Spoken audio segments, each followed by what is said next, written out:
வணக்கம். இது வசந்தம் தொலைக்காட்சியின் மாலை நேர செய்தி அறிக்கை. முதலில் தலைப்புச் செய்திகள். ஐக்கிய மக்கள் சுதந்திர கூட்டமைப்பின் மே தின கூட்டம் கொழும்பில். தாயகத்திற்கு எதிரான சர்வதேச சூழ்ச்சிகளை முறியடிக்க உழைக்கும் வர்க்கத்தினர் அணிதிரள்வு. ஜனாதிபதியின் கொரிய விஜயத்தினால் நாட்டுக்கு ஏராளமான வரப்பிரசாதங்கள். மேலும் 15,000 பேருக்கு தொழில் வாய்ப்பு. அமைச்சர் GL தெரிவிப்பு. சபுகஸ்கந்த எண்ணெய் சுத்திகரிப்பு பணிகளை தனியாருக்கு ஒப்படைப்பதில்லை என அரசாங்கம் தீர்மானம். அபிவிருத்தி அடைந்த நாடுகளுக்கு பயிற்சி பெற்ற இலங்கை தொழிலாளர் படையை அனுப்புவதற்கு வேலைவாய்ப்பு பணியகம் திட்டம். ஸ்பெயினில் வேலையில்லாதோரின் எண்ணிக்கை துரிதமாக அதிகரிப்பு.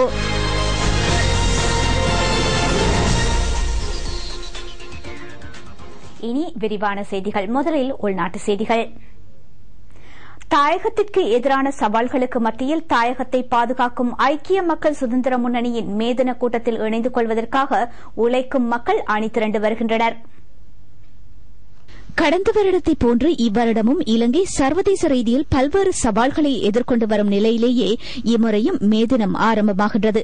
கடந்த வருடம் மே மாதத்தின் போது தரிஸ்மன் அறிக்கையின் மூலம் தாயகத்தின் மீது அழுத்தங்களை மேற்கொள்ள சர்வதேச சூழ்ச்சிதாரிகள் முயற்சி மேற்கொண்ட வேளை லட்சக்கணக்கான பாட்டாளி மக்கள் கொழும்பில் அணிதிரண்டு நாட்டை பாதுகாக்கும் முயற்சியில் ஈடுபட்டனர்.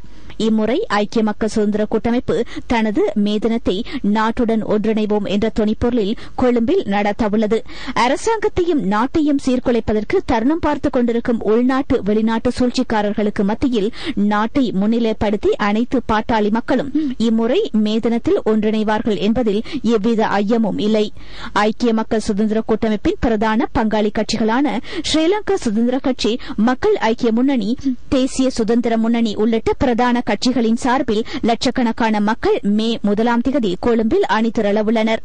நாட்டின் சுபீட்சத்திற்காகவும் எதிர்காலத்திற்காகவும் வியர்வை மற்றும் ரத்தம் சிந்தி உழைக்கும் பாட்டாளி மக்கள் அந்த சுபீட்சமிகு எதிர்காலத்தை அளித்தொழிப்பதற்கு உள்நாட்டு வெளிநாட்டு சக்திகளுக்கு இடமளிக்கப் போவதில்லை என்பதை பறைசாற்றுவதே ஐக்கிய மக்கள் சுதந்திர கூட்டமைப்பு நடாத்தும் மே தினத்தின் முக்கிய நோக்கமாகும். ஜனாதிபதி மஹிந்த ராஜபக்சவின் கொரிய விஜயத்தின் மூலம் இலங்கை தொழிலாளர்கள் மேலும் 15,000 பேருக்கு தொழில் வாய்ப்பு கிடைக்கவுள்ளது. 300 மில்லியன் அமெரிக்க டாலர் உள்ளிட்ட மற்றும் வரப்பிரசாதங்களை ஜனாதிபதியின் விஜயத்தின் மூலம் பெற்றுக் கொள்ள முடிந்ததாக அமைச்சர் GL பீரிஸ் தெரிவித்தார். கொழும்பில் இடம்பெற்ற ஊடகவியலாளர் மாநாட்டிலேயே அவர் இதனை கூறினார். கொரியாவே ஜனாதிபதிமா தேவதாවක් අපේ ජනාධිපතිතුමාට කිව්වා கொரியாவில் 26,000 இலங்கையர்கள் பணியாற்றுகின்றனர். இவ்வாறு தொழிலுக்காக சென்று கொரியாவின் பொருளாதார வளர்ச்சிக்காக பங்களிப்பு செய்யும் இலங்கை தொழிலாளர்களை பாராட்டுவதாக கொரிய ஜனாதிபதி இலங்கை ஜனாதிபதியை சந்தித்த போது பல தடவை தெரிவித்தார். இலங்கை தொழிலாளர்கள் தொடர்பாக கொரியா திருப்தி அடைந்துள்ளதால் இவ்வருடம் மேலும் 15,000 பேருக்கு கொரியாவில் வேலைவாய்ப்பு வழங்க அந்நாட்டு அரசாங்கம் இணக்கம் தெரிவித்துள்ளது. இவ்வருடம் கொரியாவின் பிரபல நிறுவனமான கொய்கா நிறுவனத்தினூடாக எமது நாட்டுக்கு 300 மில்லியன் அமெரிக்க டாலர் வருமானமாக கிடைக்கும். US டாலர் மில்லியன் 300ක් විතර වටිනා ආධාර. சபுகஸ்கந்த எண்ணெய் சுத்திகரிப்பு நிலையம் இலங்கை பெட்ரோலிய கூட்டுத்தாபனத்தின் மூலமே நவீனமயப்படுத்தப்படும் என அமைச்சர் சுசில் பிரேம்சந்த் தெரிவித்தார். එදා මේ සංස්ථාව බිහි කිරීමට මුල් වූ නායකත්වයෙන් ගරු සිරිමාව බණ්ඩාරනායක මැතිනි නායකත්වයේ දරන பெட்ரோலிய கூட்டுத்தாபனம் முன்னாள் பிரதமர் ஸ்ரீமாவோ பண்டாரநாயக்க மேற்கொண்ட முயற்சியினாலேயே ஆரம்பிக்கப்பட்டது. அவரது தலைமையிலான ஸ்ரீலங்கா சுதந்திர கட்சி அரசாங்கத்தின் மூலமே கூட்டுத்தாபனத்தின் அனைத்து செயற்பாடுகளும் இடம்பெற்றுள்ளன. ஆகவே பெட்ரோலிய கூட்டுத்தாபனத்தின் எந்தவொரு வளத்தையோ வெளிநாடுகளுக்கோ அல்லது தனியாருக்கோ விற்பனை செய்ய மாட்டோம் என்பதை நாங்கள் தெளிவாக கூறுகின்றோம். 2007ஆம் ஆண்டு எண்ணெய் சுத்திகரிப்பு தொடர்பாக ஈரானுடன் ஒப்பந்தம் ஒன்று செய்யப்பட்டது. தொடர்ந்தும் சுத்திகரிப்பு செய்யும் திறனை அதிகரிப்பதற்கு நாங்கள் திட்டமிட்டிருந்தோம். அதற்கான காணியை அடையாளம் காணுதல் உள்ளிட்ட ஏனைய செயற்பாடுகள் இடம்பெற்று வருகின்றன. தற்போது ஈரான் எதிர்கொள்ளும் நெருக்கடிகள் காரணமாக இச்செயற்பாடுகளில் சில பிரச்சினைகள் தோன்றியுள்ளன. ஆகவே நாங்கள் மாற்று திட்டங்களை நாட வேண்டி ஏற்படலாம். இதனை தவிர வேறு எந்தவிதமான கொள்கை ரீதியிலான தீர்மானங்களும் மேற்கொள்ளப்படவில்லை. ஆகவே தற்போது எம்பசம் உள்ள சுத்திகரிப்பு நிலையங்களை இலங்கை பெட்ரோலிய கூட்டுத்தாபனத்தின் மூலமே நவீனமயப்படுத்துவோம் என்பதை நான் உறுதியாக தெரிவிக்கின்றேன். අපි නවීකරණය කරන්නේ තෙල් සංස්ථාව විසින්මයි කියන එක ඉතා පැහැදිලිව මම කියනවා. இலங்கை பெட்ரோலிய கூட்டுத்தாபனத்தின் பொன்விழா ஆண்டு வைபவத்தில் கலந்து கொண்டு உரையாற்றும் போதே அமைச்சர் சுசில் பிரேம்ஜாந்த் இவ்வாறு கூறினார். இலங்கை பெட்ரோலிய கூட்டுத்தாபனம் உருவாகுவதற்கு முன்னின்று உழைத்த முன்னாள் பிரதமர் ஸ்ரீமாவோ பண்டாரநாயக்க மற்றும் முன்னாள் அமைச்சர் டிபி இலங்கரத்ன ஆகியோரின் உருவச் சிலைகளுக்கு மலர் அஞ்சலியும் இங்கு செலுத்தப்பட்டது. இலங்கை பெட்ரோலிய கூட்டுத்தாபனம் 1962 ஆண்டு ஆரம்பிக்கப்பட்டமை குறிப்பிடத்தக்கது. இந்நிகழ்வில் பாராளுமன்ற உறுப்பினர் JRP சூரியபெரும உள்ளிட்ட பலர் கலந்து கொண்டனர். உலகின் அபிவிருத்தி அடைந்த நாடுகளுக்கு பயிற்சி பெற்ற இலங்கை தொழிலாளர்களை அனுப்புவதற்கு இலங்கை வெளிநாட்டு வேலைவாய்ப்பு பணியகம் நடவடிக்கை எடுத்துள்ளது. உலகின் தொழிற்சந்தை தொடர்பாக உரிய தகவல்களை பெற்று அவ்வெற்றிடங்களை நிரப்புவது காலத்தின் தேவை என பணியகத்தின் தலைவர் அமல் சேனாலங்கதிகார தெரிவித்தார். Canada, America, Australia, Japan, Germany உள்ளிட்ட நாடுகளுடன் தொழில் வாய்ப்புகளை பெற்றுக் கொள்வது தொடர்பாக பேச்சுவார்த்தை மேற்கொள்ளப்பட உள்ளது. குறித்த நாடுகளில் தொழிலாளர்களுக்கு பெருமளவு ஊதியம் வழங்கப்படுவதாக பணியகத்தின் தலைவர் தெரிவித்தார். இலங்கை தொழிலாளர்கள் சர்வதேசத்திற்கு பொருந்தும் வகையில் பயிற்றுவிக்கப்பட வேண்டும் என வெளிநாட்டு வேலைவாய்ப்பு பணியகத்தின் தலைவர் சுட்டிக்காட்டியுள்ளார். கேகாலியில் இடம்பெற்ற அரசு ஊழியர்களுக்கான சேலமர்வொன்றில் அவர் இதனை தெரிவித்தார். අපි ලෝකයටම පුහුණු ශ්‍රමිකයන් අරින உலகிற்கு பயிற்சி பெற்ற ஊழியர்களை அனுப்பும் நிறுவனமாக மாறுவதே எமது லட்சியமாகும். ஆகவே நாம் வைத்தியர்கள், விமானிகள், வீட்டுப் பணிப்பெண்கள், ஹோட்டல் ஊழியர்கள், நிர்மாண தொழிலாளர்கள், தொழில்நுட்பவியலாளர்கள் ஆகிய துறைகளுக்கான ஊழியர்களை உருவாக்க வேண்டும். கனடா, அமெரிக்கா, ஆஸ்திரேலியா, நியூசிலாந்து மற்றும் ஜப்பான் போன்ற நாடுகளில் தொழிலாளர்களுக்குரிய சந்தைகளை தேடுவதே எமது நோக்கமாகும். அவ்வாறு தேடும் போது அந்நாடுகளுக்குரிய பயிற்சி பெற்ற தொழிலாளரை இலங்கையிலிருந்து அனுப்ப வேண்டும் என்பதே எமது நோக்கம். ඒ රටට අවශ්‍ය පුහුණු පුද්ගලෙක් මේ රටෙන් දෙන්න ලෑස්ති වෙන්න ඕනේ. வாழ்வதற்கு பொருத்தமான சூழலில் பொருத்தமான வீடுகளை நிர்மாணித்துக் கொடுக்க அரசாங்கம் நடவடிக்கை எடுத்துள்ளதாக பாதுகாப்பு மற்றும் நகர அபிவிருத்தி அமைச்சின் செயலாளர் கோட்டாபய ராஜபக்ஷ தெரிவித்துள்ளார். රජයක් වශයෙන් අපේ වගකීම තමයි රටවැසියාට வீடுகளற்றோருக்கு பொருத்தமான இடத்தில் பொருத்தமான வீடுகளை நிர்மாணித்துக் கொடுக்கும் பொறுப்பை அரசாங்கம் உரியவாறு நிறைவேற்றுகின்றது. நகர அபிவிருத்தி அமைச்சு நீங்கள் வாழும் பிரதேசங்களில் பொருத்தமான வீடொன்றை நிர்மாணித்துக் கொடுத்து வாழ்வதற்கு பொருத்தமான சூழல் ஒன்றை அமைக்க நடவடிக்கை எடுத்துள்ளது. හොඳ ජීවත් වීමට සුදුසු ගයක් සහ පරිසරයක් ඇති කරලා දෙන්නට. கொழும்பு கொம்பனி தெரு வீட்டு நிர்மாண செயற்திட்டம் தொடர்பாக பிரதேச மக்களை அறிவுறுத்தும் நிகழ்வில் கலந்து கொண்டு உரையாற்றும் போதே பாதுகாப்பு செயலாளர் இவ்வாறு கூறினார். வீடமைப்பு திட்டத்தின் கீழ் மலே வீதி, நீதிபதி அக்பர் மாவத்தை, ஜாவா பிளேஸ், மஸ்ஜிதுல் ஜாமியா மாவத்தை ஆகிய பிரதேசங்களை தழுவும் வீடுகள் மற்றும் வர்த்தக நிலையங்கள் அபிவிருத்தி செய்யப்பட உள்ளன. இங்கு 455 குடும்பங்கள் மற்றும் 100 வர்த்தக நிலையங்களும் உள்ளன. புதிய செயற்திட்டங்களுக்காக டாடா வீடமைப்பு கம்பெனி 406 மில்லியன் அமெரிக்க டாலரை முதலீடு செய்துள்ளது. இந்த வீடுகள் மற்றும் வர்த்தக நிலையங்கள் சட்டவிரோத நிர்மாணிப்புகள் அல்ல. அவை 6 ஏக்கர் நிலப்பரப்பில் அமைந்துள்ளன. 2 வருடங்களுக்குள் செயற்திட்டம் பூர்த்தி செய்யப்பட உள்ளது. எதிர்வரும் ஜனவரி மாதம் தொடக்கம் அபிவிருத்தி பணிகளை ஆரம்பிக்க திட்டமிடப்பட்டுள்ளது. இப்பிரதேசத்தில் உள்ள முஸ்லிம் பள்ளிவாசலை அதே இடத்தில் தொடர்ந்தும் அபிவிருத்தி செய்ய நடவடிக்கை எடுக்கப்படும் என்றும் பாதுகாப்பு செயலாளர் கோட்டாபய ராஜபக்ஷ தெரிவித்தார். இந்நிகழ்வில் கொழும்பு மாநகர மேயர் AJM முசமில் உள்ளிட்ட பலர் கலந்து கொண்டனர். நாடெங்கும் மரக்கறி செய்கை என்றுமில்லாதவாறு அதிகரித்துள்ளது. இவ்வாறு விளைச்சல் அதிகரித்து விவசாயிகளின் வருமானம் அதிகரிக்கும் போது குறைந்த விலையில் நுகர்வோருக்கு அவை வழங்கப்பட்டு வருகின்றன. நாட்டின் சகல பிரதேசங்களிலும் மரக்கறி செய்கை அதிகரித்துள்ளதாக விவசாய அமைப்புகளின் பிரதிநிதிகள் தெரிவித்துள்ளனர். தென்பகுதியில் நிலவிய சிறந்த காலநிலையே விளைச்சல் அதிகரிப்பிற்கு காரணமாகும். சிறப்பானதும் சிறந்த உரம் மற்றும் விதைகள் வழங்கப்பட்டமையும் வீட்டுத் தோட்ட பயிர் செய்கையில் மக்களை ஈடுபடுத்தியமே விளைச்சல் அதிகரிப்பிற்கான காரணமாகும்.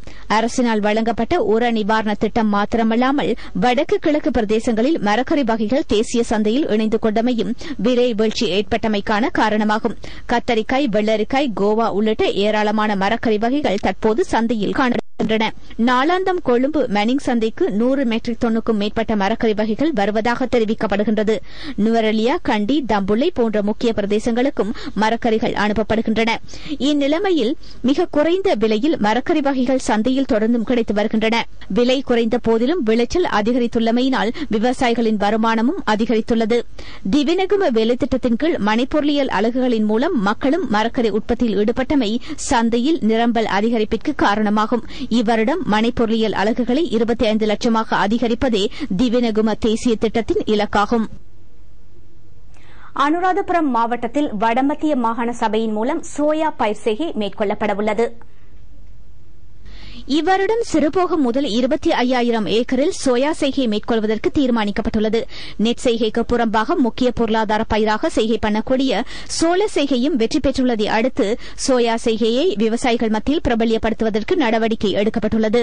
திரிபோஷா மற்றும் சமபோஷா உற்பத்திக்காக வருடாந்தம் 12,000 மெட்ரிக் டன் சோயா தேவைப்படுகிறது.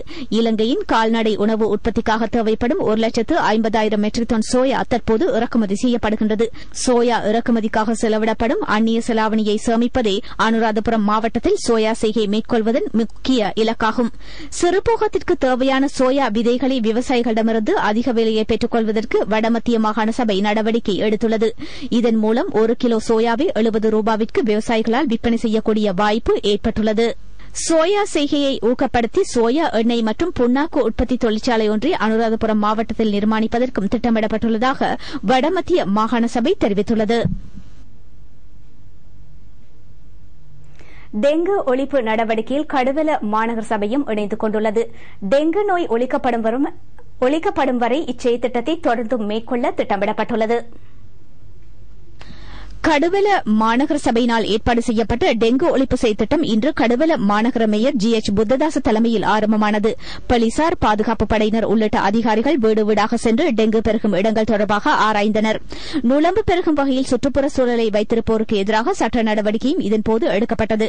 அத்துடன் டெங்கு நோய் மற்றும் அதன் பெருக்கம் தொடர்பாக மக்களுக்கு அறிவுறுத்தும் செயற்திட்டமும் முன்னெடுக்கப்பட்டது. வீடுகளின் அயலில் உள்ள டெங்கு பெருகக்கூடிய கொள்கலன் மற்றும் டயர்கள் போன்றவற்றை சேகரிக்கும் பணிகளும் இடம்பெற்றன. டெங்கு ஒழிப்பிற்காக BTI பாக்டீரியாவும் இச்செயற்திட்டத்தின் போது விநியோகிக்கப்பட்டது. அத்துடன் குறைந்த விலையில் காம்போஸ்ட் கொள்கலன்களும் மேயர் GH புத்ததாசவினால் வழங்கப்பட்டன.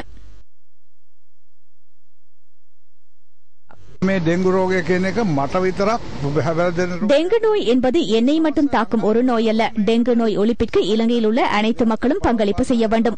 உள்ளூராட்சி மன்றங்கள், தொண்டர் அமைப்புகள் ஆகியன இணைந்து டெங்கு ஒழிப்பை மேற்கொள்ள வேண்டும். அதுதான் எமது பிரதான நோக்கம்.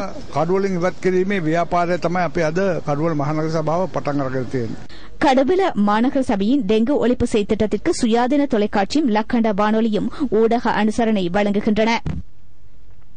நாட்டின் பல பாகங்களிலும் இடம்பெற்ற நிகழ்வுகளின் தொகுப்பு அடுத்து.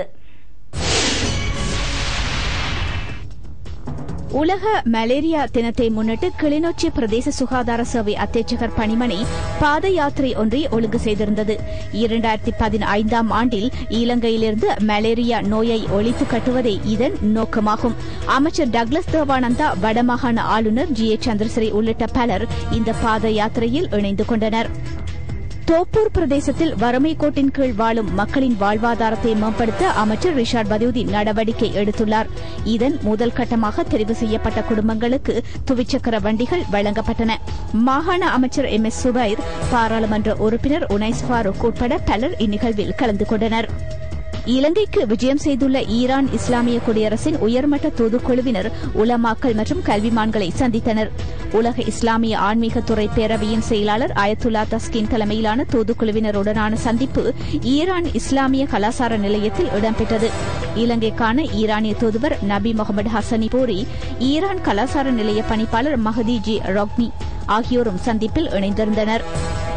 ஆலையடிவம்பு பிரதேச செயலக சமுர்த்தி பிரிவினால் பிராந்திய ஊடகவியலாளர்கள் கௌரவிக்கப்பட்டனர். பிரதேச செயலாளர் V ஜெகதீசன் தலைமையில் நடைபெற்ற இந்நிகழ்வில் பாராளுமன்ற உறுப்பினர் PH பியசேன பிரதம அதிதியாக கலந்து கொண்டார். அச்சு மற்றும் இலத்திரனியல் ஊடகங்களில் அரும்பணியாற்றி வரும் பிராந்திய ஊடகவியலாளர்கள் பலர் இதன்போது கௌரவிக்கப்பட்டனர். மன்னார் மாவட்டத்தில் பணிபுரியும் போலீசாரின் சுகாதாரத்தை மேம்படுத்தும் வகையில் மருத்துவ முகாம் மன்னார் நகர மண்டபத்தில் இடம்பெற்றது. கொழும்பிலிருந்து வருகை தந்த 40க்கும் மேற்பட்ட மருத்துவர்கள் இதில் கலந்து கொண்டனர். மன்னார் மாவட்ட போலீஸ் அத்தியட்சகர் GNA லக்ஸரி விஜயசேன தலைமையில் இடம்பெற்ற மருத்துவ முகாமில் போலீஸ் உத்தியோகத்தர்கள் கலந்து கொண்டனர். $1,500 வரையான விலையை நிர்ணயிக்கக்கூடிய எரோவானா வளர்ப்பு மீன்களை இலங்கையில் வளர்க்கும் வேலைத்திட்டம் ஒன்று முன்னெடுக்கப்பட்டுள்ளது. சிங்கப்பூர் நிறுவனம் ஒன்று இதற்கான தொழில்நுட்பத்தை இலங்கைக்கு வழங்க நடவடிக்கை எடுத்துள்ளது. இது தொடர்பான செயற்பட்டறை பத்திரமுல்லையில் பிரதி அமைச்சர் சுசந்த புஞ்சி நிலைமை தலைமையில் இடம்பெற்றது. சர்வதேச கல்வி வாரத்தினை முன்னிட்டு பெருந்தோட்ட பிள்ளைகளுக்கு ஆரம்ப பிள்ளைப்பராய கவனிப்பு முழுமையாக கிடைக்க வேண்டும் என்ற துணிப்பொருளில் ஃப்ரீடோ நிறுவனம் ஒழுங்கு செய்திருந்த செயலமர்வு ஹேட்டனில் இடம்பெற்றது. ஃப்ரீடோ நிறுவனத்தின் தலைவர் ஜோக்கின் தலைமையில் நடைபெற்ற நிகழ்வில் பாராளுமன்ற உறுப்பினர் வி ராதாகிருஷ்ணன் உள்ளிட்ட அதிதிகள் பலர் கலந்து கொண்டனர். கொழும்பு பல்கலைக்கழக விரிவுரையாளர் கலாநிதி சந்திரபோஸ் விசேட பேச்சாளராக கலந்து கொண்டு கல்வியின் முக்கியத்துவம் தொடர்பாக விளக்கம் அளித்தார். கிழக்கு பல்கலைக்கழக வெளிவாரி பட்டதாரிகளுக்கான கௌரவிப்பு நிகழ்வு கல்லடி சுவாமி விபுலானந்த அழகிய கற்கைகள் நிறுவனத்தில் இடம்பெற்றது. நாட்டின் சகல பாகங்களையும் சேர்ந்த சுமார் 752 பட்டதாரிகள் கௌரவிக்கப்பட்டனர். கிழக்கு பல்கலைக்கழக உபவேந்தர் கலாநிதி கிட்னன் கோவிந்தராஜா தலைமையில் நிகழ்வு இடம்பெற்றது.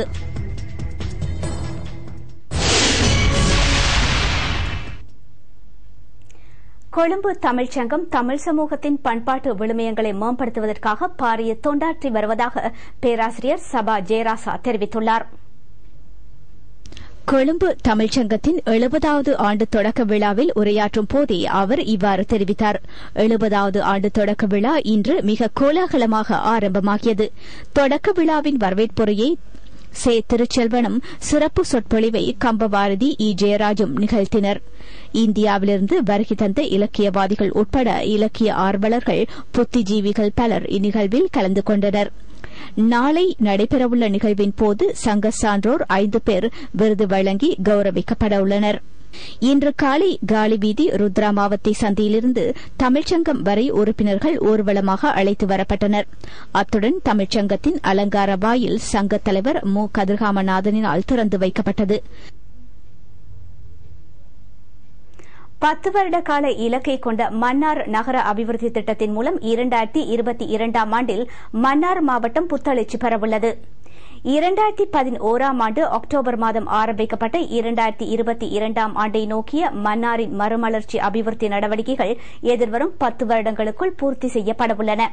அரசாங்கத்தின் உதவியுடன் ஆஸ்திரேலிய புலம்பெயர் இலங்கையர் அமைப்பும் மன்னார் நகரசபையும் இணைந்து இவ்வபிவிருத்தி பணிகளை மேற்கொண்டு வருகின்றன. இது தொடர்பாக ஆராயும் கூட்டம் மன்னார் நகர மண்டபத்தில் இன்று இடம்பெற்றது. மன்னார் நகரத்திற்குட்பட்ட 8 அபிவிருத்தி குழுக்கள் இதில் கலந்து கொண்டன. சுற்றுலா, கல்வி, சமூக அபிவிருத்தி, மகளிர் அபிவிருத்தி, சுற்றாடல், வணிக அபிவிருத்தி, நகர திட்டமிடல் போன்ற துறைகளை நோக்காக கொண்டு அபிவிருத்தி நடவடிக்கைகள் மேற்கொள்ளப்பட்டுள்ளன. பெரிய நீலாவணை ஸ்ரீ மகாவிஷ்ணு தேவஸ்தான புனராவர்த்தன அஷ்டபந்தன மகா கும்பாபிஷேக நிகழ்வை தொடர்ந்து சங்காபிஷேகமும் பாட்குட பவனியும் நேற்று இடம்பெற்றன.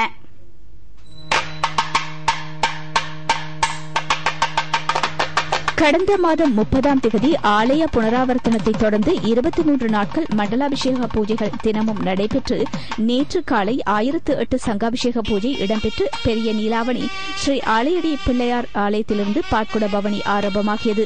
அதனைத் தொடர்ந்து திருக்கல்யாண உற்சவமும் திருப்பொன்னூஞ்சலும் இடம்பெற்று மகா கும்பாபிஷேக பெருவிழா நிறைவு பெற்றது. சிவஸ்ரீ சோ ஆதி நாராயண சர்மா குருக்கள் தலைமையில் கும்பாபிஷேக பெருவிழா இடம்பெற்றது.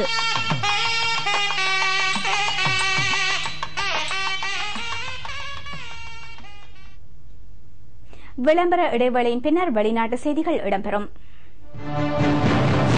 2011ஆம் ஆண்டின் இறுதிக் காலாண்டை விட ஸ்பெயினில் தற்போது வேலையில்லாதோரின் தொகை இவ்வருடம் 1.5 வீதத்தினால் அதிகரித்துள்ளதாக அந்நாட்டு புள்ளி விவரங்கள் தெரிவிக்கின்றன.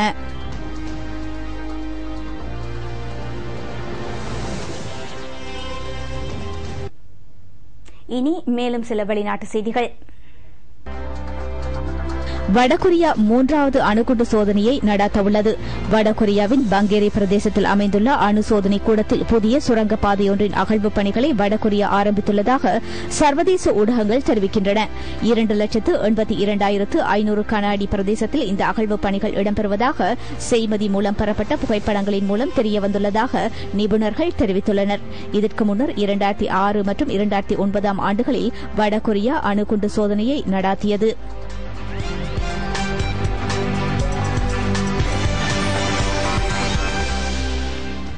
என்டர்பிரைஸ் விண்வெளி ஓடத்திற்கும் ஓய்வு வழங்க அமெரிக்காவின் நாசா ஆய்வு நிலையம் தயாராகி வருகின்றது.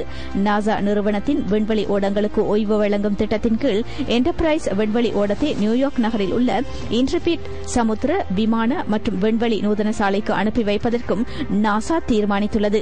இதன் பிரகாரம் குறித்த விண்வெளி ஓடம் 747 ரக விமானம் ஒன்றின் மூலம் நேற்று கென்னடி விமான நிலையத்திற்கு எடுத்து வரப்பட்டது.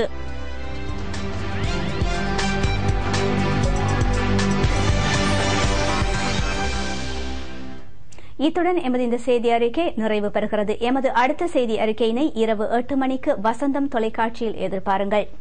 வணக்கம்.